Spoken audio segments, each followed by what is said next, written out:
Happy wishes to everyone. നമ്മൾ plant kingdom എന്ന് പറയുന്ന ചാപ്റ്ററാണല്ലേ നോക്കിയത്. പ്ലാന്റ് കിങ്ഡത്തിൽ ഏതാണ് താലോഫൈറ്റ്സിനെ കുറിച്ച് നമ്മൾ പഠിച്ചു. താലോഫൈറ്റ്സിലെ ആൽഗയുടെ സാലിയൻ ഫീച്ചേഴ്സ്, അതേപോലെ ക്ലാസിഫിക്കേഷനും കാര്യങ്ങളും ഒക്കെ നോക്കിയല്ലേ. ഓക്കെ, നമ്മൾ പ്ലാന്റ് കിങ്ഡം സ്റ്റാർട്ട് ചെയ്തപ്പം ആ ഒരു ക്ലാസിഫിക്കേഷൻ പഠിച്ചിട്ടുണ്ടായിരുന്നു, general classification of plant kingdom എന്ന് പറഞ്ഞിട്ട്. ആ ക്ലാസിഫിക്കേഷൻ ഒന്ന് റിവൈസ് ചെയ്ത് നോക്കിയേ. എന്തായിരുന്നു നമ്മൾ പഠിച്ചിട്ടുണ്ടായിരുന്നത്? പ്ലാന്റ് കിങ്ഡത്തിനെ രണ്ടായിട്ട് ക്ലാസിഫൈ ചെയ്തിരിക്കുന്നു, ഫെനറോഗാമെ അതേപോലെ ക്രിപ്റ്റോഗാമെ. ഫെനറോഗാംസ് എന്ന് പറഞ്ഞാൽ എന്തായിരുന്നു? സീഡ് ബിയറിംഗ് പ്ലാന്റ്സ്, വിത്തുകളുള്ള സസ്യങ്ങൾ.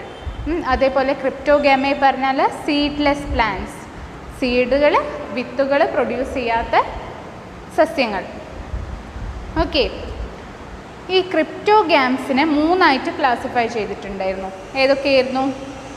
Thallophyta, bryophyta, pteridophyta. അതുപോലെ ഫെനറോഗാംസിനെ എങ്ങനെയായിരുന്നു ക്ലാസിഫൈ ചെയ്തിട്ടുണ്ടായിരുന്നത്? രണ്ടായിട്ട് ക്ലാസിഫൈ ചെയ്തിട്ടുണ്ട്, ജിംനോസ്പേംസ് അതേപോലെ ആൻജിയോസ്പേംസ് അല്ലേ. ഇതിൽ നമ്മൾ താലോഫൈറ്റ്സിനെ പറ്റിയിട്ട് കംപ്ലീറ്റ് ആയിട്ട് കവർ ചെയ്ത് കഴിഞ്ഞു. ഇനി നമുക്ക് പഠിക്കാനുള്ളത് ബാക്കി 4 പ്ലാന്റ് ഗ്രൂപ്പ്സിനെ പറ്റിയിട്ടാണ്. അതിൽ ബ്രയോഫൈറ്റ്സിനെ കുറിച്ചാണ് നമ്മളിന്ന് നോക്കുന്നത്. Okay, bryophytes they are the primitive group of organism. അതായത് എവല്യൂഷൻ സംഭവിച്ചപ്പോൾ ആദ്യം ഉണ്ടായ പ്ലാന്റ് വിഭാഗങ്ങളിൽ ഒരു പ്ലാന്റ് വിഭാഗമാണ് ബ്രയോഫൈറ്റ്സ്.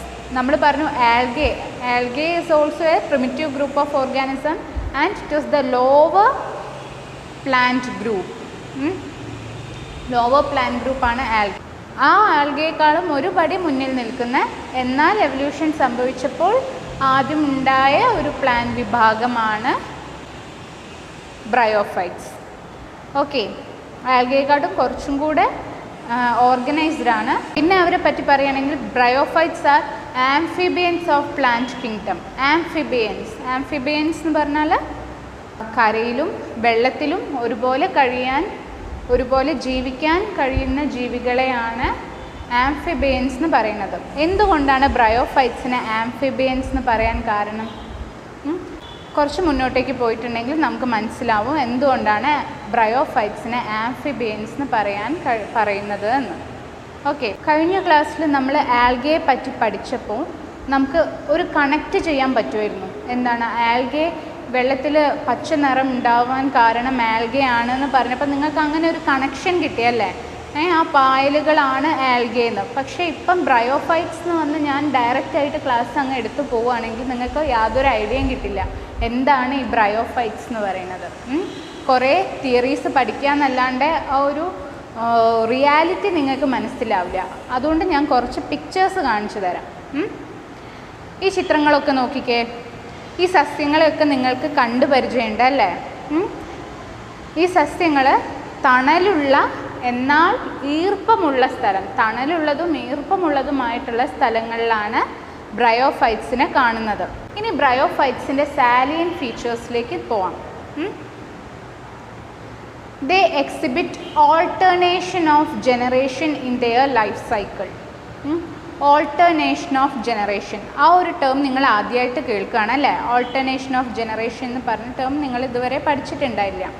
എന്താ വെച്ചാൽ ഒരു ഓർഗാനിസത്തിൻ്റെ ലൈഫ് സൈക്കിൾ എന്ന് പറയുന്നത് ആ ഓർഗാനിസം ജനിച്ച് അതിൻ്റെ ഡെത്ത് സംഭവിക്കുന്നത് വരെയുള്ള ആ ഒരു ഡ്യൂറേഷൻ, അതാണ് ആ ഓർഗാനിസത്തിൻ്റെ ലൈഫ് സൈക്കിൾ എന്ന് പറയുന്നത്.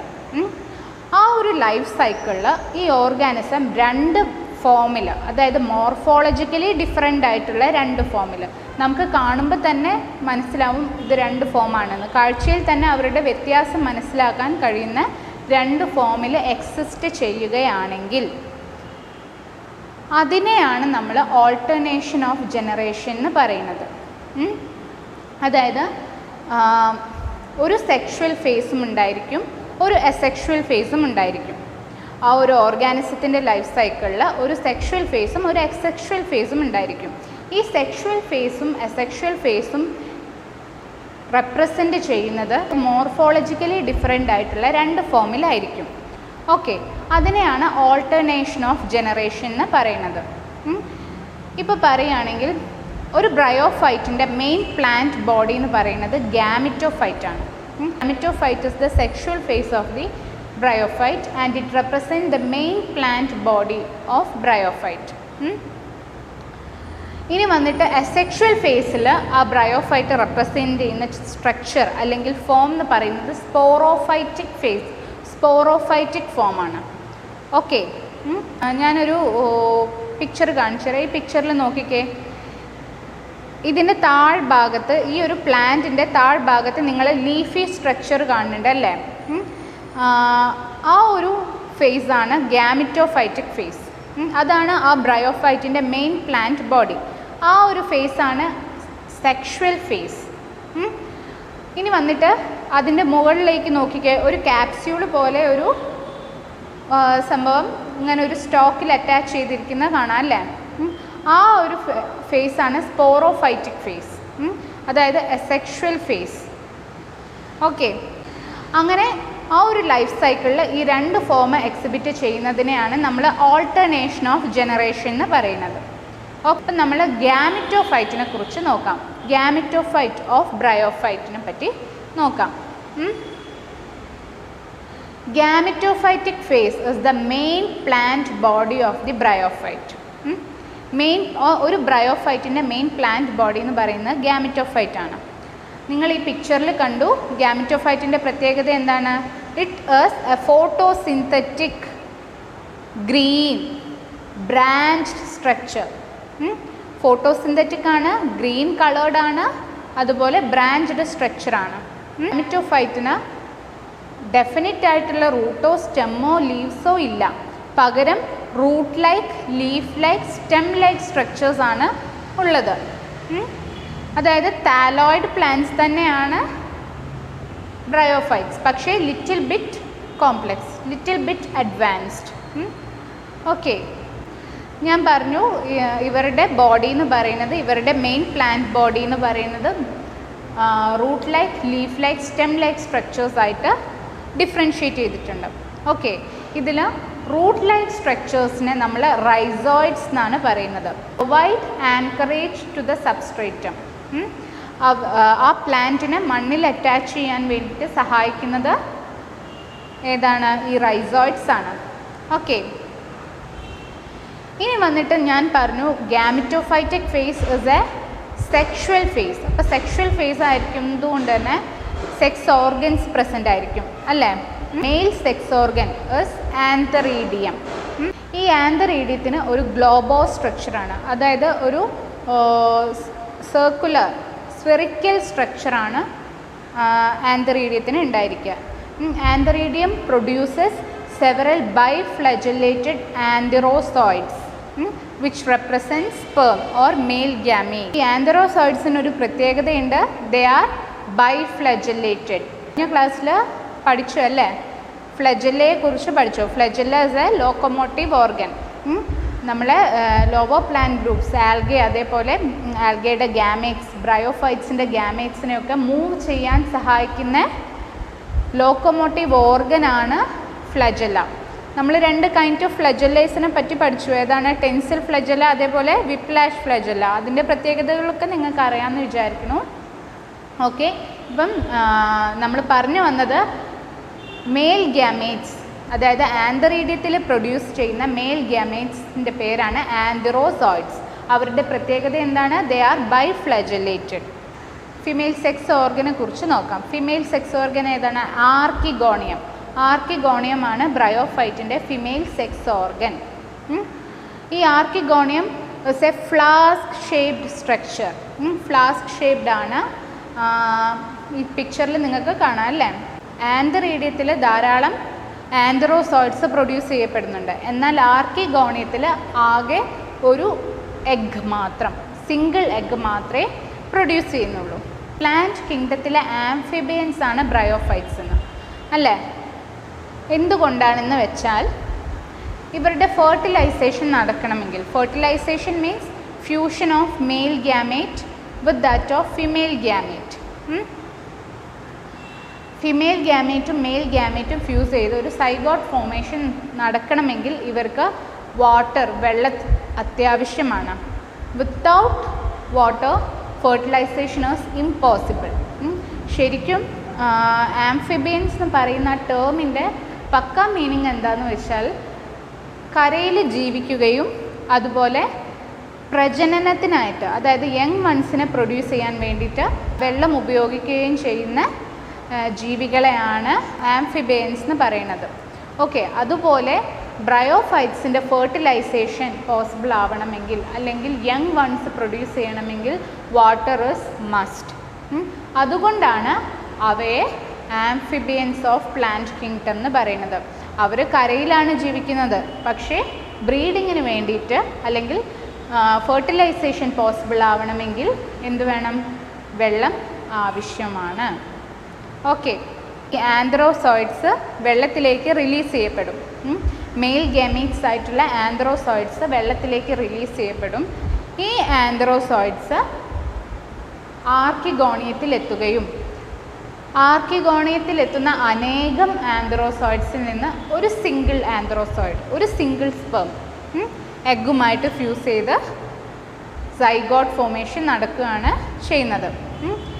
ഇനി ഞാൻ പറയാതിരുന്നൊരു കാര്യമുണ്ട്. ഗാമിറ്റോഫൈറ്റ് എന്ന് പറയുന്നത് ഇറ്റ് ഈസ് ഹാപ്ലോയിഡ്. നിങ്ങൾ ആദ്യമായിട്ട് കേൾക്കുകയായിരിക്കും ഹാപ്ലോയിഡ് എന്ന് പറയുന്ന ടേം, അല്ലേ? അപ്പോൾ എന്താണെന്ന് നോക്കാം. What is the meaning of the term haploid? നമുക്ക് നോക്കാം. നിങ്ങൾ ക്രോമസോമുകളെ കുറിച്ച് കേട്ടിട്ടുണ്ടോ? ഓരോരോ ഇൻഡിവിജ്വൽസിനും അല്ലെങ്കിൽ ഓരോരോ ഓർഗാനിസത്തിനും അതിൻ്റെ ഐഡൻറ്റിറ്റി നൽകുന്നത് DNA-കളാണ്. DNA ആണ്. ഓക്കെ, അതായത് ഇപ്പം ഒരു പ്ലാന്റ് എടുക്കുകയാണെങ്കിൽ ആ പ്ലാന്റിൽ ഉണ്ടാകുന്ന ഫ്ലവറിൻ്റെ കളർ റെഡ് ആവണം, അല്ലെങ്കിൽ അതിൻ്റെ ലീഫിൻ്റെ ഷേപ്പ് കോർഡേറ്റ്, ഡിഫറെൻറ്റ് ഷേപ്പിൽ ലീഫ് ഉണ്ട്, അതിലൊരു ഷേപ്പാണ് കോർഡേറ്റ് ഷേപ്ഡ് ആയിട്ടുള്ള ലീഫ് ആവണം. അങ്ങനെ ഒരു പ്ലാന്റിൻ്റെ സകല ഫീച്ചേഴ്സും ഡിറ്റർമൈൻ ചെയ്യുന്നത് അതിൻ്റെ DNA ആണ്.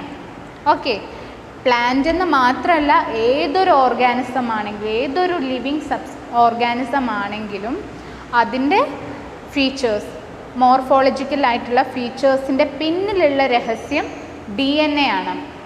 ഈ DNA എവിടെയാണ് കാണുന്നത്? ഒരു സെല്ല് എടുത്തിട്ടുണ്ടെങ്കിൽ ആ സെല്ലിൽ ന്യൂക്ലിയസ് ഉണ്ടല്ലേ, ഈ ന്യൂക്ലിയസിൻ്റെ ഉള്ളിൽ ആണ് DNA കാണുന്നത്. ന്യൂക്ലിയസിൻ്റെ ഉള്ളിൽ ക്രൊമാറ്റിൻ ഫൈബേഴ്സ് ആയിട്ടാണ് DNA കാണുന്നത്. ഒരു സെൽ ഡിവിഷൻ നടക്കുന്ന സമയത്ത്, ഒരു സെല്ല് ഡിവൈഡ് ചെയ്യുന്ന സമയത്ത് ഈ DNA എല്ലാം കണ്ടൻസ് ചെയ്ത്, അതായത് ഷോർട്ടൻ ചെയ്ത് ക്രോമസോമിൻ്റെ ഫോമിലാകും. ഓക്കെ, DNA-യുടെ കണ്ടൻസ്ഡ് ഫോമാണ് ക്രോമസോം. അത് മനസ്സിൽ വെക്കുക. Condensed form of DNA is known as chromosomes. Okay, അപ്പം നമ്മൾ പറഞ്ഞത് എന്താ? നമുക്ക് പഠിക്കേണ്ട വിഷയം എന്താ? ഹാപ്ലോയിഡ് അല്ലേ? എന്തുകൊണ്ടാണ് ഹാപ്ലോയിഡ് എന്ന് പറയുന്നത്? ക്രോമസോം എന്താണെന്ന് നിങ്ങൾക്ക് മനസ്സിലായല്ലോ. ഈ ഒരു ക്രോമസോമിൻ്റെ 2 കോപ്പി ഓർഗാനിസത്തിൽ ഉണ്ടെന്ന് വിചാരിക്കാം. ഒരു ക്രോമസോമിൻ്റെ 2 കോപ്പി ഓർഗാനിസത്തിൽ പ്രസൻ്റ് ആണെങ്കിൽ അത്തരം ഓർഗാനിസത്തിനെ ഡിപ്ലോയിഡ് ഓർഗാനിസം എന്നാണ് പറയുക. ഒരു ക്രോമസോമിൻ്റെ 2 കോപ്പി, അതായത് 2 സെറ്റ്സ് ഓഫ് എ ക്രോമസോം, അങ്ങനെയാണെങ്കിൽ ഡിപ്ലോയിഡ് എന്ന് പറയും. അതുപോലെ ഒരു ഓർഗാനിസത്തിൽ ഒരു ക്രോമസോമിൻ്റെ 1 കോപ്പി മാത്രമേ ഉള്ളൂ എങ്കിൽ അതിനെയാണ് ഹാപ്ലോയിഡ് എന്ന് പറയുക. ഇപ്പോഴും നിങ്ങൾക്ക് അത്ര ക്ലിയർ ആയിട്ടുണ്ടാവില്ല അല്ലേ? ഇപ്പോൾ ഹ്യൂമൻ്റെ കേസ് എടുക്കാം. ഹ്യൂമനിൽ 46 ക്രോമസോംസ് ആണ് ഉള്ളത്, അതായത് 23 പെയേഴ്സ് ഓഫ് ക്രോമസോം. ശരിക്കും ഹ്യൂമൻ എന്ന് പറഞ്ഞാൽ ഡിപ്ലോയിഡ് ഓർഗാനിസം ആണ്. ഡിപ്ലോയിഡ് ഓർഗാനിസം എന്താ കാരണം എന്ന് വെച്ചിട്ടുണ്ടെങ്കിൽ ഓരോരോ ക്രോമസോമിൻ്റെയും 2 കോപ്പി വീതം ആ ഓർഗാനിസത്തിലുണ്ട്, നമ്മളിലുണ്ട്. ഓക്കെ, ഈ പിക്ചർ നോക്കിയാൽ മനസ്സിലാവും. ഇതിൽ 46 ക്രോമസോംസ് ഉണ്ട്, അതായത് 23 പെയർ ക്രോമസോം ഉണ്ട്. ഇതിൽ നോക്കിക്കേ, ഓരോരോ ക്രോമസോമിൻ്റെ ക്രോമസോം പെയറിനെ നോക്കിക്കേ, ആ ഒരു പെയർ 2 ആയിട്ടാണ് എക്സിസ്റ്റ് ചെയ്യുന്നത് അല്ലേ? അതായത് 2 കോപ്പീസ് ഉണ്ട്. അതുകൊണ്ടാണ് അവരെ ഡിപ്ലോയിഡ് എന്ന് പറയുന്നത്. സെക്കൻഡ് ക്രോമസോം നോക്കിക്കേ, 2 കോപ്പീസ് ഉണ്ട്. അങ്ങനെ 23 ക്രോമസോമുകളുടെ 2 പതിപ്പുകൾ ഉണ്ട് നമ്മളെ ശരീരത്തിൽ. അതുകൊണ്ടാണ് ഹ്യൂമൻ ഡിപ്ലോയിഡ് ഓർഗാനിസം ആയത്. എന്നാൽ ബ്രയോഫൈറ്റ്സിൽ വന്നിട്ട് ഒരു ക്രോമസോമിൻ്റെ ഒരു കോപ്പി മാത്രമേ ഉണ്ടാവുള്ളൂ. ഗാമിറ്റോഫൈറ്റ് ഹാപ്ലോയിഡ് ആയതുകൊണ്ട് തന്നെ അവർ പ്രൊഡ്യൂസ് ചെയ്യുന്ന ഗാമേറ്റ്സും ഹാപ്ലോയിഡാണ്. അതായത് ആർക്കിഗോണിയത്തിലുള്ള എഗ്ഗിൻ്റെ പ്ലോയിഡി എന്ന് പറയുന്നത് ഹാപ്ലോയിഡാണ്. ഒരു സെറ്റ് ഓഫ് ക്രോമസോം മാത്രമേ ആ എഗ്ഗിൽ പ്രസൻ്റ് ആയിട്ടുള്ളൂ. അതേപോലെ ആൻഡ്രോസോയിഡ്സ്, അനേകം ആൻഡ്രോസോയിഡ്സ് പ്രൊഡ്യൂസ് ചെയ്യുന്നുണ്ട്. ആ ഓരോ ആൻഡ്രോസോയിഡ്സും ഹാപ്ലോയിഡാണ്. ഓക്കെ, അങ്ങനെ ഹാപ്ലോയിഡ് ആയിട്ടുള്ള എഗ്ഗും ഹാപ്ലോയിഡ് ആയിട്ടുള്ള ആൻഡ്രോസോയിഡും കൂടെ ഫ്യൂസ് ചെയ്യുന്ന സമയത്ത് ഡിപ്ലോയിഡ് ആയിട്ടുള്ള ഒരു സൈഗോട്ടാണ് ഫോം ചെയ്യുന്നത്. ഇത്രയും ഭാഗമാണ് ഗാമിറ്റോഫൈറ്റിക് ഫേസിൽ വരുന്നത്, സൈഗോട്ട് ഫോമേഷൻ വരെയുള്ള. ഈ സൈഗോട്ട് പിന്നീട് ജെർമിനേറ്റ് ചെയ്ത് സ്പോറോഫൈറ്റായി മാറുകയാണ് ചെയ്യുന്നത്. ഓക്കെ, ഇനി നമുക്ക് സ്പോറോഫൈറ്റിൻ്റെ പെക്യുലാരിറ്റീസ് എന്താണെന്ന് നോക്കാം. ഒരു സ്പോറോഫൈറ്റിൻ്റെ പ്രത്യേകത എന്താണെന്ന് വെച്ചിട്ടുണ്ടെങ്കിൽ their body is differentiated into 3: foot, seta, capsule. Okay, ഈ ക്യാപ്സ്യൂളിൽ സ്പോർ മദർ സെൽസ് ഉണ്ട്. ഈ സ്പോർ മദർ സെൽസിന് മിയോസിസ് സംഭവിച്ച്, മീൻസ് നമ്മൾ പറഞ്ഞു ഈ സ്പോറോഫൈറ്റ് എന്നപ്പം ഡിപ്ലോയിഡ് ആണ്. ഡിപ്ലോയിഡ് സൈഗോട്ടിൽ ജെർമിനേറ്റ് ചെയ്തിട്ടാണ് സ്പോറോഫൈറ്റ് ഉണ്ടായത്. ഈ സ്പോറോഫൈറ്റിലുള്ള ക്യാപ്സ്യൂളിലാണ് സ്പോർ മദർ സെൽ ഉള്ളത്. അതായത് ഈ മദർ സെൽസാണ് സ്പോർസ് ആയിട്ട് മാറുന്നത്. അതുകൊണ്ടാണ് അവരെ സ്പോർ മദർ സെൽ എന്ന് പറയുന്നത്. അപ്പം ഈ സ്പോർ മദർ സെൽ വന്നിട്ട് ഡിപ്ലോയിഡ് ആണ്. സ്പോറോഫൈറ്റ് ഡിപ്ലോയിഡ് ആകുമ്പോൾ സ്പോർ മദർ സെൽസും ഡിപ്ലോയിഡ് ആയിരിക്കണമല്ലോ. ഈ സ്പോർ മദർ സെൽസിൽ മിയോസിസ് എന്ന് പറയുന്നൊരു ഡിവിഷൻ ഉണ്ട്, സെൽ ഡിവിഷൻ ഉണ്ട്. അതിനെപ്പറ്റി, മിയോസിസിനെ പറ്റി ഡീറ്റെയിൽ ആയിട്ട് നിങ്ങൾ ഈ വർഷം തന്നെ പഠിക്കുന്നുണ്ട്. അത് പറയുകയാണെങ്കിൽ കുറേ കാര്യങ്ങൾ പറയാനുണ്ട്. അതുകൊണ്ട് ഞാൻ ഡീറ്റെയിൽ ആയിട്ട് അതിലേക്ക് പോകുന്നില്ല. ഈ മിയോസിസ് എന്ന് പറഞ്ഞിട്ടുണ്ടെങ്കിൽ ഇറ്റ്സ് എ റിഡക്ഷൻ ഡിവിഷൻ. അതായത് എത്ര ക്രോമസോം കണ്ടൻറ്റ് ഒരു സെല്ലിലുണ്ടോ ആ ക്രോമസോം കണ്ടൻറ്റിനെ അതിൻ്റെ ഹാഫായിട്ട് മാറ്റുന്ന കൈൻഡ് ഓഫ് സെൽ ഡിവിഷനാണ് ഇത് മിയോസിസ്. അപ്പോൾ അല്ലേ, സ്പോർ മദർ സെൽസ് ഡിപ്ലോയിഡ് ആണ്. ഈ ഡിപ്ലോയിഡ് ആയിട്ടുള്ള സ്പോർ മദർ സെല്ലിൽ മിയോസിസ് സംഭവിച്ച് ഹാപ്ലോയിഡ് ആയിട്ടുള്ള, അതായത് 2 കോപ്പീസ് ഓഫ് ക്രോമസോം ഉണ്ടായിരുന്നത് 1 കോപ്പി ഓഫ് ക്രോമസോം ഉള്ള സ്പോറുകളായിട്ട് കൺവേർട്ട് ചെയ്യപ്പെടും. അതായത് സ്പോർ മദർ സെല്ലിന് മിയോസിസ് സംഭവിച്ച് സ്പോർസ് ആയിട്ട് കൺവേർട്ട് ചെയ്യപ്പെടും. ഈ സ്പോർ മദർ സെൽ വന്നിട്ട് ഡിപ്ലോയിഡ് ആണ്, സ്പോർസ് വന്നിട്ട് ഹാപ്ലോയിഡ് ആണ്. ഓക്കെ, ഇനി വന്നിട്ട് ഫൂട്ട് പറഞ്ഞാൽ സ്പോറോഫൈറ്റിനെ ഗാമിറ്റോഫൈറ്റിൽ അറ്റാച്ച് ചെയ്യുന്ന പോർഷനാണ് ഫൂട്ട്. ഈ ഫൂട്ടിൻ്റെയും ക്യാപ്സ്യൂളിൻ്റെയും ഇടയിലുള്ള ആ സ്റ്റോക്കിനെയാണ് സീറ്റ എന്ന് പറയുന്നത്. ഈ സ്പോറോഫൈറ്റിന് വന്നിട്ട് മറ്റൊരു പെക്യുലാരിറ്റി ഉണ്ട്. ഈ സ്പോറോഫൈറ്റിന് സ്വന്തമായിട്ട് ഫുഡ് പ്രിപ്പയർ ചെയ്യാൻ പറ്റില്ല. നമ്മൾ നേരത്തെ പറഞ്ഞു ഗാമിറ്റോഫൈറ്റിന് സ്വന്തമായിട്ട് ഫുഡ് പ്രിപ്പയർ ചെയ്യാൻ പറ്റും. ഫോട്ടോസിന്തറ്റിക് എന്ന് നമ്മൾ പഠിച്ചു. സ്പോറോഫൈറ്റ് ഫുഡിന് വേണ്ടിയിട്ട്, നറിഷ്മെൻറ്റിന് വേണ്ടിയിട്ട് ഗാമിറ്റോഫൈറ്റിനെ ഡിപ്പെൻഡ് ചെയ്യാണ് ചെയ്യുന്നത്. ഓക്കെ, നമ്മൾ പറഞ്ഞു സ്പോറോഫൈറ്റ് സ്പോർസ് പ്രൊഡ്യൂസ് ചെയ്യുന്നുണ്ടെന്ന് പറഞ്ഞു അല്ലേ. സ്പോറോഫൈറ്റ് എന്ന് പറയുന്ന ആ ടേമിൻ്റെ മീനിങ് തന്നെ സ്പോർ ബിയറിംഗ് പ്ലാന്റ്സ് എന്നാണ്. ഗാമിറ്റോഫൈറ്റ് വന്നിട്ട് ഗാമേറ്റ് ബിയറിംഗ് പ്ലാന്റ്സ് എന്ന്. ഓക്കെ, ഈ സ്പോറോഫൈറ്റിൽ സ്പോർസ് പ്രൊഡ്യൂസ് ചെയ്യുന്നുണ്ട്. ഈ സ്പോർസ് ജെർമിനേറ്റ് ചെയ്തിട്ട് വീണ്ടും ഗാമിറ്റോഫൈറ്റായി മാറുകയാണ് ചെയ്യുന്നത്. ഓക്കെ, അപ്പോൾ നിങ്ങൾക്ക് സ്പോറോഫൈറ്റിക് ഫേസിനെ പറ്റിയിട്ടും ഗാമിറ്റോഫൈറ്റിക് ഫേസിനെ പറ്റിയിട്ടും മനസ്സിലായി എന്ന് വിചാരിക്കുന്നു. ഇനി നമ്മൾ ബ്രയോഫൈറ്റ്സിൻ്റെ ഡിവിഷനിലേക്ക്, അതായത് ബ്രയോഫൈറ്റിൻ്റെ ക്ലാസിഫിക്കേഷനിലേക്ക് പോവുകയാണ്. ഗാമിറ്റോഫൈറ്റിൻ്റെ ഫോമേഷൻ്റെ ബേസിസിൽ, അതായത് സ്പോർ ജെർമിനേറ്റ് ചെയ്ത് ഗാമിറ്റോഫൈറ്റ് ഡയറക്റ്റായിട്ട് ഫോം ചെയ്യുകയാണോ, അല്ലെങ്കിൽ സ്പോർ ജെർമിനേഷനും ഗാമിറ്റോഫൈറ്റ് ഫോമേഷനും ഇടയിൽ മറ്റേതെങ്കിലും ഫേസ് ഉണ്ടോ, അതിൻ്റെ ബേസിസിൽ നമ്മുടെ ബ്രയോഫൈറ്റ്സിനെ രണ്ടായിട്ട് ക്ലാസിഫൈ ചെയ്തിട്ടുണ്ട്. ലിവേർവേർഡ്സ്, അതേപോലെ mosses. Liverworts their thalluses dorso ventral. അവരുടെ പ്ലാന്റ് ബോഡി വന്നിട്ട് ഫ്ലാറ്റൻഡ് ആണ്. ഡോർസോ വെൻട്രൽ എന്ന് പറഞ്ഞാൽ, ഡോർസൽ എന്ന് പറഞ്ഞാൽ അപ്പർ പോർഷൻ, വെൻട്രൽ എന്ന് പറഞ്ഞാൽ ലോവർ പോർഷൻ. അപ്പോൾ ഡോർസോ വെൻട്രൽ മീൻസ് ഫ്ലാറ്റൻഡ് എന്ന മീനിങ് ആണുള്ളത്. ഇവരിൽ അസെക്ഷുവൽ റീപ്രൊഡക്ഷൻ എങ്ങനെയാണെന്ന് വെച്ചാൽ ഫ്രാഗ്മെൻറ്റേഷൻ വഴിയാണ്. ഫ്രാഗ്മെൻറ്റേഷൻ എന്താണെന്ന് നിങ്ങൾക്ക് ഓൾറെഡി അറിയാം അല്ലേ? ഒരു താലസ് ഡിഫറെൻറ്റ് ഫ്രാഗ്മെൻറ്റ്സ് ആയിട്ട് ബ്രേക്ക് ചെയ്യുന്നു. അതിൽ ഓരോ ഫ്രാഗ്മെൻറ്റ്സും ഇൻഡിവിജ്വൽ ഓർഗാനിസം ആയിട്ട് ഡെവലപ്പ് ചെയ്യുന്നു. അതിനെയാണ് ഫ്രാഗ്മെൻറ്റേഷൻ എന്ന് പറയുന്നത്. ഓക്കെ, അപ്പം അസെക്ഷൽ റീപ്രൊഡക്ഷൻ നടക്കുന്ന ഒരു മെത്തേഡ് ഫ്രാഗ്മെൻറ്റേഷൻ ആണ്. രണ്ടാമത്തെ മെത്തേഡ് എന്ന് പറയുന്നത് ബൈ ജെമ്മ കപ്സ് ആണ്. ജെമ്മ കപ്സ് വന്നിട്ട് it is A green multi cellular asexual structure.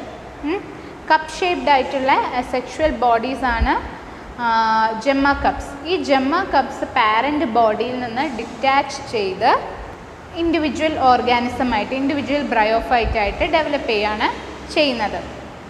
Okay, ഇനി ഇവരുടെ സെക്ഷുവൽ റീപ്രൊഡക്ഷൻ വന്നിട്ട് നോക്കുകയാണെങ്കിൽ ഇവരുടെ സെക്സ് ഓർഗൻസ്, അതായത് ആന്തറീഡിയം, ആർക്കിഗോണിയം, ചിലപ്പോൾ സെയിം താലസിൽ തന്നെ, അതായത് ഒരു പ്ലാന്റ് ബോഡിയിൽ തന്നെ ആർക്കിഗോണിയവും ആന്തറീഡിയവും പ്രസൻ്റ് ആയിരിക്കും. അല്ലെങ്കിൽ ഗാമിറ്റോഫൈറ്റിൽ വന്നിട്ട് ആർക്കിഗോണിയം മാത്രവും മറ്റൊരു ഗാമിറ്റോഫൈറ്റിൽ ആന്തറീഡിയം മാത്രവും, അങ്ങനെയുള്ള സിറ്റുവേഷൻ ആയിരിക്കും. അങ്ങനെയാണെങ്കിൽ ആന്തറീഡിയം മാത്രമുള്ള ഗാമിറ്റോഫൈറ്റിനെ മെയിൽ ഗാമിറ്റോഫൈറ്റ് എന്നും ആർക്കിഗോണിയം മാത്രമുള്ള ഗാമിറ്റോഫൈറ്റിനെ ഫിമെയിൽ ഗാമിറ്റോഫൈറ്റ് എന്നുമാണ് പറയാം. ഓക്കെ, അപ്പം ലിവേർവേർഡ്സിൽ വന്നിട്ട് ഇത്രയും കാര്യങ്ങളെ നിങ്ങൾക്ക് പഠിക്കാനുള്ളൂ. ലിവേർവേർഡ്സിനെ നമുക്ക് എങ്ങനെ മനസ്സിലാക്കാം? They are dorsoventral, flattened ആണ്. അതുപോലെ സെക്ഷുവൽ റീപ്രൊഡക്ഷൻ വന്നിട്ട് fragmentation and by gemma cups. പിന്നെ sexual reproduction sex organs archegonia antheridia ആണ്. ചിലപ്പം they will be in separate thallus or together exist in a same thallus. Okay, അത്രയും കാര്യങ്ങളാണ് ലിവേർവേർഡ്സിൽ പഠിക്കാനുള്ളത്. ഇനി വന്നിട്ട് മോസസ്. ലിവേർവേർഡ്സിൽ വന്നിട്ടുള്ള മറ്റൊരു പ്രത്യേകത എന്താണെന്ന് വെച്ചാൽ ഞാൻ പറയാൻ വിട്ടുപോയതാണ്. സ്പോറോഫൈറ്റ് പ്രൊഡ്യൂസ് ചെയ്യുന്ന സ്പോർ ജെർമിനേറ്റ് ചെയ്ത് ഡയറക്റ്റായിട്ട് ഗാമിറ്റോഫൈറ്റ് ഉണ്ടാവുകയാണ്. സ്പോർ ജെർമിനേറ്റ് ചെയ്ത് ഗാമിറ്റോഫൈറ്റ് ഡയറക്റ്റായിട്ട് ഉണ്ടാവുകയാണ്. ഓക്കെ, ഇനി വന്നിട്ട് നമുക്ക് മോസസിൽ നോക്കാം. മോസസിലുള്ള വ്യത്യാസം എന്താണെന്ന് വെച്ചാൽ ഒരു സ്പോർ ജെർമിനേറ്റ് ചെയ്ത്, സ്പോറോഫൈറ്റ് പ്രൊഡ്യൂസ് ചെയ്യുന്ന ഹാപ്ലോയിഡ് സ്പോർ ജെർമിനേറ്റ് ചെയ്ത് ഡയറക്റ്റായിട്ട് ഗാമിറ്റോഫൈറ്റ് ഉണ്ടാവുകയല്ല. പകരം ഒരു ഇൻ്റർമീഡിയറ്റ് സ്റ്റേജ് ഉണ്ട്, പ്രോട്ടോനേമ എന്ന് പറയുന്ന സ്റ്റേജ് ഉണ്ട്. അപ്പം ഈ സ്പോർ ജെർമിനേറ്റ് ചെയ്ത് പ്രോട്ടോനേമയാണ് ആദ്യം ഉണ്ടാകുന്നത്. Protonema is a filamentous structure. Okay, ഈ പ്രോട്ടോനേമയിൽ പിന്നീട് റൈസോയിഡ്സും അതുപോലെ ബ്രാഞ്ചിങ്ങും സംഭവിച്ച് സെക്കൻഡറി പ്രോട്ടോനേമയായി മാറും. Okay, primary protonema undergo further division and formation of rhizoids, stem-like structures to form secondary protonema. Okay, ഈ സെക്കൻഡറി പ്രോട്ടോനേമയിൽ ലാറ്ററൽ ബഡ്സ്, ലാറ്ററൽ എന്ന് പറഞ്ഞാൽ എന്താ, ആ വേർഡിൻ്റെ മീനിങ് എന്താ, സൈഡുകളിലായിട്ട് ബഡ്ഡുകൾ ഫോം ചെയ്യും. ഈ ബഡ്ഡുകൾ പിന്നീട് ഒരു ലീഫി സ്ട്രക്ചറായിട്ട് ഡെവലപ്പ് ചെയ്യും. ആ ലീഫി സ്ട്രക്ചറാണ് മോസിൻ്റെ ഗാമിറ്റോഫൈറ്റ്. ഓക്കെ, സ്പോർ ജെർമിനേഷൻ നടക്കും, primary protonemal stage, secondary protonemal stage, development of lateral buds in the secondary protonema, conversion of the lateral buds into gametophytic plant body. അങ്ങനെ ഒരു ട്രാൻസിഷനാണ് മോസസിൽ നടക്കുന്നത്. അപ്പോൾ മോസസിലെ ഗാമിറ്റോഫൈറ്റിൻ്റെ features എന്താണെന്ന് വെച്ചിട്ടുണ്ടെങ്കിൽ ദേ ആർ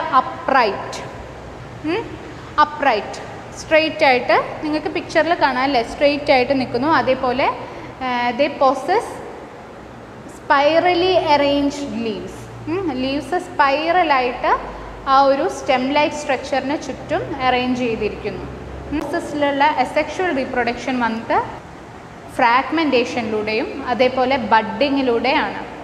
ഓക്കെ, ഇനി sexual reproduction വന്നിട്ട് archegonium, ആന്ത്രീഡിയം എന്ന് പറയുന്ന സെക്സ് ഓർഗൻസ് ഇവർക്ക് ഉണ്ടായിരിക്കും. നമ്മൾ നേരത്തെ പഠിച്ച അതേ കാര്യങ്ങൾ തന്നെ. ഇവരുടെ താലസ് വന്നിട്ട് അപ്രൈറ്റ് താലസ് ആണ്, അതായത് ഇറക്റ്റായിട്ട് നിൽക്കുന്ന താലസ് ആണ്, സ്ട്രെയിറ്റ് ആയിട്ട് നിൽക്കുന്ന താലസ് ആണ്. ഈ താലസിൻ്റെ അപ്പിക്കൽ പോർഷൻ എന്ന് പറഞ്ഞാൽ മുകളിൽ, അതായത് ടിപ്പിലാണ് ഈ സെക്സ് ഓർഗൻസ് ഉണ്ടായിരിക്കുക. ഓക്കെ, ഈ മോസിന് എക്സാമ്പിളാണ് ഫ്യൂണേറിയ, സ്വാഗ്നം. ഓക്കെ, ലിവർ വേർഡ്സിൻ്റെ എക്സാമ്പിളാണ് മാർക്കാൻഷ്യൻ. ഓക്കെ, ബ്രയോഫൈറ്റ്സിൻ്റെ ക്ലാസിഫിക്കേഷനിൽ ഇത്രയും കാര്യങ്ങളാണ് പഠിക്കാനുള്ളത്. ഓക്കെ, ഇനി നമുക്ക് ബ്രയോഫൈറ്റ്സിൻ്റെ ഇക്കണോമിക് ഇമ്പോർട്ടൻസ് എന്തൊക്കെയാണ് യൂസസ് എന്ന് നോക്കാം. ഞാൻ പറഞ്ഞു സ്വാഗ്നം ഇസ് എ മോസ്. ഈ സ്വാഗ്നം പ്രൊഡ്യൂസ് ചെയ്യുന്ന ഒരു സബ്സ്റ്റൻസ് ആണ് പീറ്റ്. ഈ പീറ്റ് വന്നിട്ട് ഫ്യൂവലായിട്ട് യൂസ് ചെയ്യുന്നുണ്ട്. അതുപോലെ ബ്രയോഫൈറ്റ്സിന് വാട്ടർ ഹോൾഡ് ചെയ്യാനുള്ളൊരു കപ്പാസിറ്റി ഉണ്ട്. അതുകൊണ്ട് തന്നെ ഇവർ ലിവിങ് സബ്സ്റ്റൻസിൻ്റെ പാക്കേജിങ് മെറ്റീരിയലായിട്ട്, അപ്പോൾ പൊതിഞ്ഞാനൊക്കെ നമ്മൾ കടലാസുകളൊക്കെ ഉപയോഗിച്ച് പൊതിഞ്ഞ് സാധനങ്ങൾ ട്രാൻസ്പോർട്ട് ചെയ്യില്ലേ, അതേപോലെ ലിവിങ് സബ്സ്റ്റൻസിന് പാക്കേജിങ്ങിന് വേണ്ടിയിട്ട് യൂസ് ചെയ്യുന്ന ഒരു മെറ്റീരിയലായിട്ട് ബ്രയോഫൈറ്റ്സിനെ യൂസ് ചെയ്യാറുണ്ട്. ഇനി വന്നിട്ട് ലിത്തോസ്ഫെറിക് സസഷൻ. ലിത്തോസ്ഫെറിക് സസഷൻ എന്ന് പറഞ്ഞാൽ ഒരു പാറയുള്ള ഏരിയാസ് ആണെങ്കിൽ ആ പാറയുള്ള ഏരിയാസ് പിന്നീട് ഒരു ഫോറസ്റ്റ് ഏരിയ ആയി മാറുന്ന ആ ഒരു പ്രോസസ്സിനെയാണ് ലിത്തോസ്ഫെറിക് സസഷൻ. ആദ്യം തന്നെ ഈ പാറയുടെ മുകളിൽ ഇൻഹബിറ്റ് ഭാഗമാണ് ബ്രയോഫൈറ്റ്. ഈ ബ്രയോഫൈറ്റ്സ് വന്നിട്ട് ഇവരുടെ റൂട്ടിൽ നിന്ന് പല കെമിക്കൽസും സെക്രീറ്റ് ചെയ്ത് റോക്ക് വന്ന് ഡിസൻറ്റിഗ്രേറ്റ് ചെയ്ത് സോയിലായി മാറുകയാണ് ചെയ്യുന്നത്. പിന്നീട് മറ്റു ഹയർ പ്ലാന്റ്സ് എല്ലാം ഇൻഹബിറ്റ് ചെയ്യും ഈ ഏരിയ.